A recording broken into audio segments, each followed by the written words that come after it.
Le Flash Info avec le centre de stockage de la Manche. Le feuilleton des soudures de l'EPR de Flamanville continue. L'autorité de sûreté nucléaire annonce qu'elle réunira le 9 avril prochain son groupe permanent d'experts pour évoquer le sujet.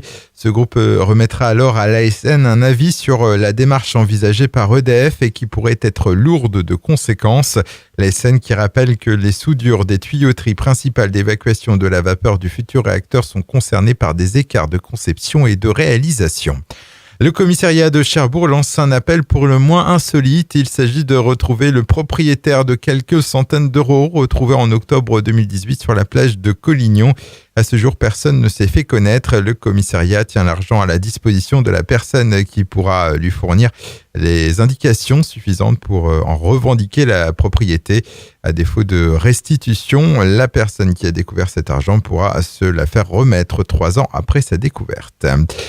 3 co-gérants d'une enseigne cherbourgeoise de distribution de produits pour la maison et la famille comparaissaient ce mardi devant le tribunal, considérés comme responsables après un accident d'un de leurs employés qui avait chuté d'un chariot élévateur. C'était en juillet 2014.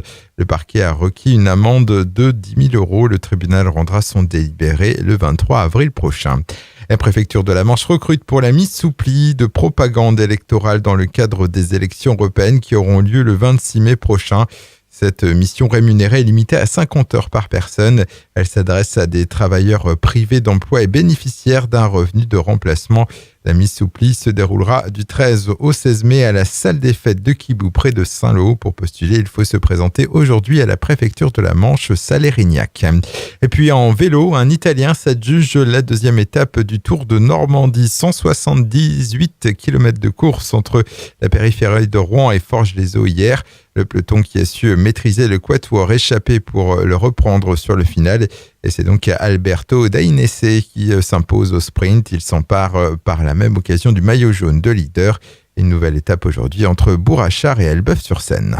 Le Flash Info vous a été présenté par Landra, centre de stockage de la Manche à Digulleville. Pour en savoir plus et visiter notre centre, 0810 120 172, coup d'un appel local.